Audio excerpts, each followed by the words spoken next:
지금 오늘은 제가 한중일의 가장 탑픽 뉴스 하나씩 좀 소개를 해드리고, 자 보시면은 제일 중요한 부분이 저는 이거라고 생각을 해요.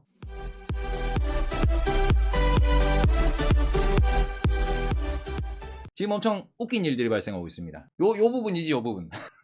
자, 지금 중국이 핑3기를 맞았습니다. 중국이 핑3기를 맞이한 상황에서 시진핑 때문에 중국 갑부들의 재산이 증발하고 있다, 이러고 있는데, 그러면은 어떻게 되냐 그러면은, 지금 보자. 여기에서 지금 중국에 저는 이게 가장 중요한 뉴스라고 생각을 합니다. 무슨 소리야? 지금 중국에도 돈 많은 형들이 많이 배우고 돈 많이 벌고 글로벌로 많이 이렇게 큰 분들 많이 알고 계시고, 중국 갑부가 한국 기준으로 따지면은 그치, 삼성 오너님들만큼의 부자가 우리나라 인구만큼 있다라고 얘기하잖아. 이게 무슨 소리냐 그러면은, 중국은 인구가 워낙 많기 때문에, 규모가 워낙 크기 때문에 웬만한 기업의 총수라고 했을 때, 아니 우리나라에서 빼빼로 만들어봤자 얼마나 팔리겠냐, 5천만 인구에서, 아니 뭐 그 정도겠지. 근데 중국은 야 13억 인구가 빼빼로를 먹네, 13억 인구가 만두를 먹어, 13억 인구가 돼지고기를 먹네, 돼지고기에서 하나 차려놔도 와우, 그렇단 말이죠. 근데 이 상황에서 중국은 무엇을 선언했습니까? 공동부유. 그전에는 우리가 선부론이라고 해가지고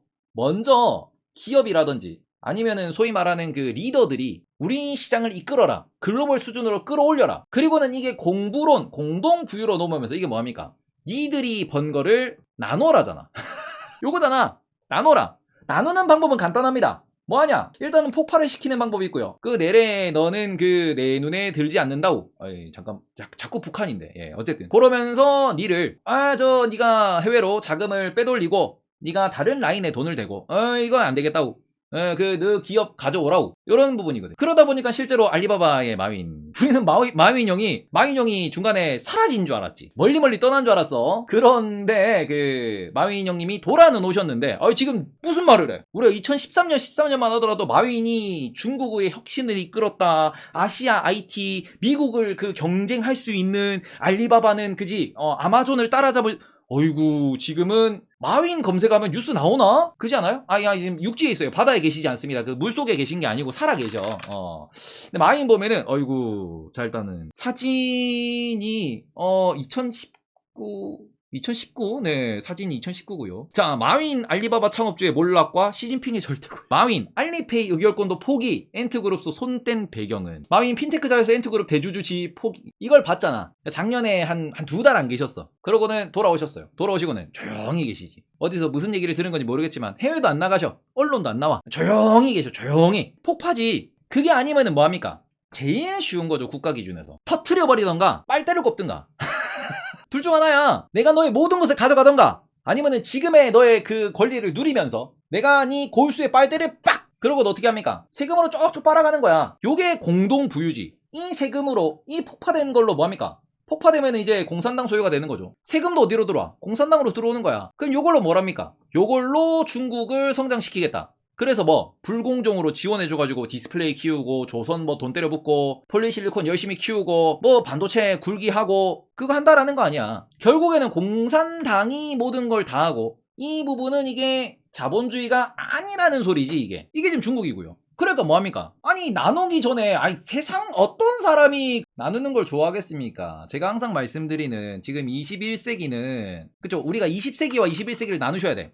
19세기부터 보자. 19세기는 주로 저는 이렇게 생각을 합니다. 어디와 어디의 시대였다. 이때는 영국과 프랑스의 시대였죠. 산업혁명을 하고 식민지를 늘리고 이랬어. 그리고는 20세기는 어떻게 됐냐? 20세기는 독일과 전세계, 혹은 미국과 소련의 시대였죠. 독일을 잡아먹은 미국과 소련이 전세계를 양분했잖아. 그럼 21세기는, 저는 이게 미국이라고 생각 안 합니다. 누구냐? 유태인과 화교라고 표현을 하죠. 이거를 중국인으로 보면 안 돼. 화교로 봐야 돼. 혹은 중국의 그 안에 있는, 화교라고 하면 좀 그러니까 여기도 세 글자로 맞추자. 왕서방. 우리가 소위 말하는 청나라 그 이전에, 우리가 소위 우리 조선시대 이렇게 만화나 역사 교과서 보면은 요런 모자 쓰고는 그렇다 해, 사주라 해, 장사하는 사람들 있잖아. 그 관점에서 중국식 공산주의, 그리고 유태인은 뭐예요? 월스트리트. 여기가 싸운다라는 거거든. 저는 이렇게 생각을 합니다. 왜냐면은 옛날에도 결국에는 원자재, 자원,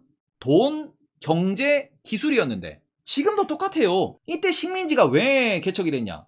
돈 때문이지. 미국과 소련이 본인들이 어떻게 보면은 자기네들의 세력을 만들고 자기네들이 뭔가 기술 개발을 하고 달을 가고 이러는 거 뭐예요? 자존심과 함께 그 기술이 돈이 되니까. 경제 전쟁이었잖아. 이것도 자원과 돈 때문에 싸운 건데 얘들도 지금 뭐 때문에 싸웁니까? 기술과 돈 때문에 싸우는 거 아니야. 기술, 자원, 원자재, 우리 일자리, 우리 경제, 이걸로 싸우는 거 아니야. 서로 바운더리를 정해놓고 싸우는 이유가. 그러면 이 왕서방이라는 사람들이 아무리 중국에 충성을 해도 내 건데 가져, 아이 안 주지. 누가 주겠냐. 진짜 어떻게 보면은 목에 칼이 들어오면 줄 수 있지. 그죠. 일로 가면은 줄 수 있지. 그러니까 지금 뭐 한다? 밖으로 많이 빠져나간다. 근데 저는 이 부분에서 조금 소련을 다시 되새겨보면은 소련이 어떻게 망했는데 무조건 이거는 공동이었잖아. 마르크스주의. 근데 공동 하니까 책임보다는 혹은 그 세심함보다는 위에서 얘기하는 목표 달성의 모든 것들이 좀 맞춰졌고 초점이. 그래서 공산주의가 망했다라는 얘기를 많이 했거든. 실제로 그 소비에트 연방이 무너지는 여러 가지 계기를 보면은 우주를 가야 한다. 그래서 걔를 보냈잖아. 걔를 보냈다가 중요한 거야. 미국보다 먼저 했다가 중요한 거야. 지금 중국도 미국보다 먼저 했다가 중시하고 있잖아요. 근데 이렇게 가면은 합리성이 떨어지면은 이게 진짜 찐으로 기술이 되고 찐으로 뭔가 그 실적으로 연결돼서 발전을 하느냐, 그거는 물음표라고 생각을 하거든요. 근데 그거를 정말 찐으로 본인 것이라고 생각하면은 이게 나노라가 아니고 요렇게 가면은 진짜 내 거를 만들어. 이렇게 되면. 근데 이렇게 바뀌고 있잖아. 이렇게 되면 내 거 만들겠냐? 시키는 대로 목표한 대로만 하려고 하지. 그 이상 하겠냐고. 모든 사람이 사장이 아닌 회사원이 된다고. 모든 사람이 치킨집 알바가 되면은 그 치킨집은 안 돌아갈 거 아니야. 그래서 실제로 탈출을 하고 있습니다. 이 부분은 중국이 어떻게 변화하는지, 실제로 공산주의가, 중국식 공산주의가 어떻게 변화하는지, 시진핑의 일당 독재 체제라고 볼 수 있는 1인 독재 체제라고 볼 수 있는 이게 어떤 식으로 결말이 되는지는 여전히 우리는 봐야 됩니다. 이게 지금 중국의 현 상황입니다. 이번 주 주요 이슈죠. 자, 그 다음에 두 번째 주요 이슈, 일본입니다. 우리나라도 비슷할 것 같은데 일본은 지금 일본의 재정 상황이 안 좋다, 혹은 일본이 우리나라보다 먼저 고령화 사회가 되고 있다라고 해가지고 연금 더 내라고 하고 있습니다. 엔화는 일단 떨어지고 있어. 엔화는 방안이 어쩌니, 그거는 일단 외환시장 문제고 일본 내부의 문제. 지금 보시면은 국민연금을 더 내라. 우리나라도 이렇게 되지 않을까라고 생각은 하는데 이 부분이 지금도 우리나라는 일단 그 얘기는 합니다. 내가 연금을 받을 수 있냐? 국민연금이 재원이 고갈될 것이다. 근데 그 부분은 저는 이렇게 생각을 해요. 이게 그래서 연금들이 투자를 하죠. 인플레에 맞춰서. 왜냐면 이거는 인플레이션을 따라가기 위해서 계속 어떻게 보면 투자를 진행하고 있는 부분이긴 한데, 저는 그런 관점에서 국민연금을 지금 우리가 걱정하는 게 맞냐라는 생각은 하거든요. 왜냐면은 시뮬레이션에 따라서 연평균 7% 성장 혹은 연평균 7%씩 어떻게 보면 이렇게 뭐 자본을 굴려서 자본 이득을 거둔다고 했을 때 이게 진짜로 고갈될 거냐라고 하면은 뭐 7%, 8%, 9% 넣는 거에 따라 다릅니다. 그 실제로 지금 인구들이 다 나쁘게 말하면은 전부 다 80대, 90대까지 산다라고 하는데 중간에 이렇게 어떻게 보면 사망률도 이렇게 계속 올라갈 것이고, 이런 걸 놓고 보면은 진짜 고갈될 거냐? 연금에 대해서도 우리가 석유랑 똑같은 거 아니냐? 석유 고갈된다는 얘기를 50년 전부터 했잖아. 그러니까 석유 고갈된다라는 얘기를 50년 전부터 했는데 이 부분이 진짜로 고갈이 됐냐? 안 됐거든. 그리고는 국민연금 고갈된다 그러는데 투자 수익을 계속 내면은 진짜 고갈이 될 거냐? 그리고는 그게 어떻게 보면은 줄어드는 과정에서 정부가 지원을 하고 정부가 이런 식으로 뭔가 다른 제도를 안 쓸 거냐? 그것도 우리는 놓고 보셔야 돼. 이제 그런 부분에서 일단은 일본 내에서는 국민연금의 고갈도 고갈인데 이거는 무슨 문제 때문에 나오는 거예요? 이건 우리나라도 똑같을 거예요. 왜? 일본과 한국은 전 세계에서 최고령 혹은 최장수 국가입니다. 그러니까 우리나라랑 일본의 가장 현실적인 문제는 여기 있는 거야. 사람들이 너무 오래 살아. 그러니까 지금 이게 가장 문제가 되는 건 뭐냐 그러면은, 그지, 사람들이 러시아 같은 경우에는 평균 연령이 남자 기준으로 55세, 60세예요. 뼈 빠지게 돈 벌어서 뼈 빠지게 연금 내고는 연금 받기 전에 보드카를 너무 많이 마셔가지고 저 멀리 가셔. 실제로 러시아는 남자들 같은 경우에는 불곰이랑 싸워서 그럴 수도 있는데 평균 연령이 매우 낮아요. 이제 그러다 보니까 그 동네는 솔직히 이거 걱정 안 해. 그 동네는. 근데 우리나라 같은 경우에는 남자들이 지금 제 기준에서 88년생, 90년생 기준으로 85세가 예상 수명일 거예요. 그러고는 여성분들 같은 경우에는 제가 기억하기로 87세인가 그래요. 88세인가 예상 수명이. 이게 전 세계에서 가장 지금 높습니다. 평균, 약간 최고령 그 사회라는 것도 제일 지금 일본이 1등이고 한국이 2등인데 우리나라가 2035년이 되면 우리나라가 일본보다 더 오래 살 거래. 진짜로 그래요. 근데 이 부분은 몰라요. 멘탈 때문인지 아니면은 환경은 별로 안 좋은 것 같은데 치안 때문인지 뭔지는 모르겠는데, 아니 바이오테크가 좋아서 그런 건지 아니면 인프라가 잘 갖춰져 있어서 그런 건지, 그건 뭔지는 모르겠지만 진짜 오래 살아. 오래 사니까 문제가 되는 거야 이거. 그러니까 우리나라도 결국에는 국민연금이 오래 살아서 연장이 될 거예요. 아니 러시아는 연장할 필요 없어. 러시아는 실제로 연장을 하긴 했는데 푸틴 때 연장했을 때 거기는 현실적으로 그랬지. 내가 죽어서 못 받을 것 같은데? 라는 얘기를 했고. 러시아 행인들은 야, 내가 죽어서 연금을 못 받을 것 같은데? 라는 얘기를 하는 거고, 우리나라 같은 경우에는 아이 저거 돈 더 낸다고 해도 저렇게 많이 받아가면은 남겠냐? 라는 얘기는 하는데, 아직까지 이 부분은 리스크란 얘기는 하지만 뭐 미국 자산시장에 투자를 하고 이렇게 뭐 인플레이션 시대에 투자하고 투자를 잘한다 그러면은 아니 그럼 거기에서 또 큰 돈을 굴리니까 수익이 날 수 있단 말이죠. 그래서 이런 부분을 놓고 보실 때 저는 일단 뭐 일본이 이런 일이 있고 이게 반발을 사고 있다. 근데 이거는 어쩔 수 없이 오래 살아서 벌어지는 현실이다라고 좀 논리적으로 이해하셨으면 좋겠다 정도를 말씀을 드리고, 제가 이 기사를 보니까 해가지고 가져왔습니다. 그리고는 우리나라는 가장 중요한 게 지금 뭐 이야기는 많이 듣고 계실 거예요. 부동산 얘기를 안 할 수가 없지. 지금 실제로 보시면은 이런 얘기들이 나옵니다. 저는 이 부분을 보면서 하고 있거든요. 제가 어저께 말씀드렸을 거야. 이게 법인이나 아니면 이게 갭 투자하신 분들의 물량이 경매로 쏟아진다. 그러면은 슬슬 바닥 시그널이 올 거다라고 말씀을 드렸는데 실제로 지금 박살이 나고 있어요. 그리고 지금 보시면은 그래서 신규 청약이 들어가냐? 안 들어가지. 우리나라는 지금 단기 자금 부동산 문제 이것도 심각한 상황인데, 특히 우리나라는 일본은 부동산이 많이 버블이 안 생겼어. 일본은. 중국은 그래도 땅덩어리가 좀 넓은 편이에요. 근데 우리는 땅덩어리 좁은 데다가 작년에 집값이 겁나 올랐지. 그러다 보니까 우리나라에 가장 크게 문제가 되고 있는 거는 뭐냐 그러면은 지금 부동산입니다. 청약 박살도 빡세다. 그죠? 다른 BJ분들도 많은 분이 이제 얘기도 하시는데, 저 청약 받았는데 청약 해야 될까요? 라고 질문을 하시더라고요. 저는 그랬지. 청약 안 하면 그거 오케이 안 하면은 얼마나 청약 못해요? 그러니까 1년 못한대. 그래서 이제 말씀드렸거든. 솔직히 저는 그 청약 할 필요 없다고 생각한다. 왜냐면 앞으로 향후 1년간 뭐가 있는데? 향후 1년간 고금리야. 결국 이거는 호가가 계속 떨어질 거야. 그럼 분양가도 결국엔 빠지겠죠. 그러면 청약도 빠지겠지. 그럼 청약도 빠진다라고 하면은 지금 사봤자라는 소리는 나오죠. 내가 진짜 실거주할 게 아니면. 규제 지역은 아니라고 하시더라고요. 그리고 이거는 진짜 이게 이제 어떻게 보면 데드 스파이럴이라고 부르는, 말 그대로 죽음의 소용돌이라고 하는 거예요. 왜 그런 표현을 쓰냐 그러면은, 봐봐, 건물을 지었는데 분양이 안 돼. 그래서 호가가 떨어져. 그러면은 사람들의 심리가 박살나. 그러면은 분양이 안 돼. 뭔 소리예요? 도는 거거든. 부동산도 마찬가지입니다. 그래서 부동산 같은 경우에는 많이 떨어져요. 그래서 이 부분에 있어서 저는 고금리가 유지가 안 된다 그러면은 반등 줄 거예요. 아까 주식이랑 비슷한 관점인데 뭐냐 그러면은 한꺼번에 경매가 쏟아지고 부동산이 무너지는 게 모습이 보여요. 이것 때문에 갑자기 긴급하게 돈을 푼다든지, 아니면은 뭐 특단의 조치로 뭐 LH가 돈을 푼다든지, 아니면은 뭐 정부가 무슨 정책을 발표해 부동산 관련돼 가지고, 그러면 가격 받쳐주네 하고는 올라가겠지. 이거는 존재해요.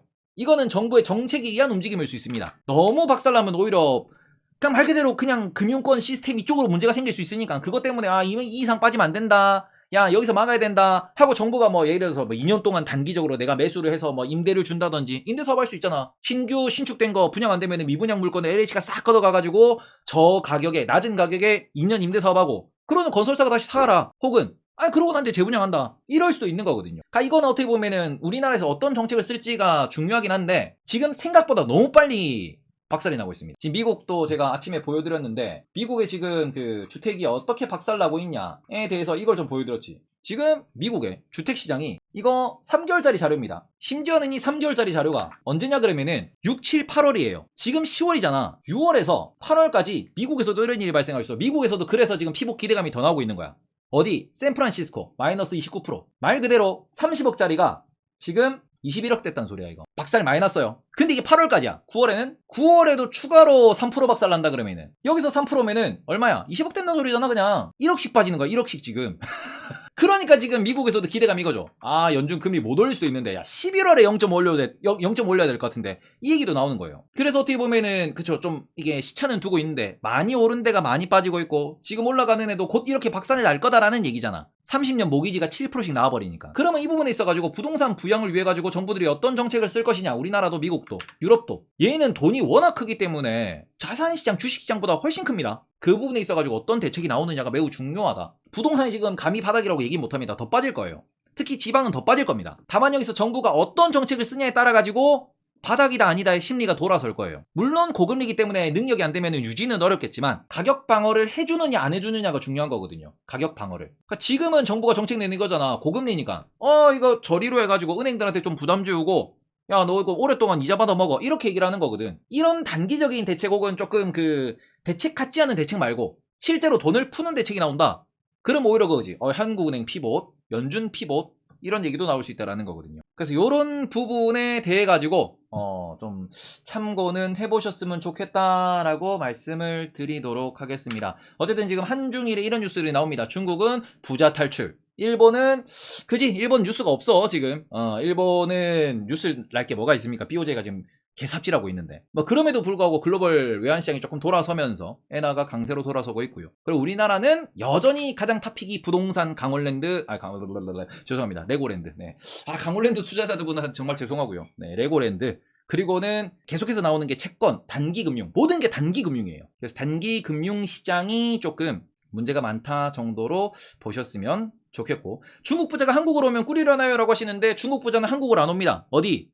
싱가폴로 가고요, 베트남으로 가고요, 같은 공산권 혹은 동남아의 화교권으로 넘어가겠죠. 우리나라에 계시는 중국 분들은 진짜 찐부자는 없어요. 찐부자는 동남아 가가지고 귀족 생활하지, 우리나라에서 귀족 생활 안 하지. 그래서 중국 부자들 같은 경우에는 뭐 미국이나 유럽으로 갈 수도 있고요. 싱가포르이 살기 좋거든, 멀지도 않고. 그러니까 우리나라 같은 경우에는 뭐 멀진 않지만 뭐 너무 가깝기도 하고, 그리고는 또 우리나라가 화교 베이스가 약한 거 맞지? 우리나라는 우리나라 민족에 대한 이게 많잖아. 좀 세잖아. 근데 동남아는 그건 좀 프리하죠. 그리고는 싱가포르 같은 경우에는 오히려 그쪽은 화교가 주 세력이니까 뭐 예를 들어서 말레이시아라든지 이런 데로 가겠죠. 그래서 뭐 그런 부분들을 조금 체크를 해보셨으면 좋겠다. 저는 이 관점에서 한 가지 팁은 뭐냐, 싱가포르로 부자들이 가면 싱가포르 지수가 좋아지려나? 하나의 아이디어예요. 이 돈들이 그저 몇백조 되는 돈이 싱가포르로 싹 가면은 싱가포르가 더 그죠? 어쨌든 오늘 방송, 오늘 제가 준비해온 거 컨텐츠는 여기까지 말씀드리고,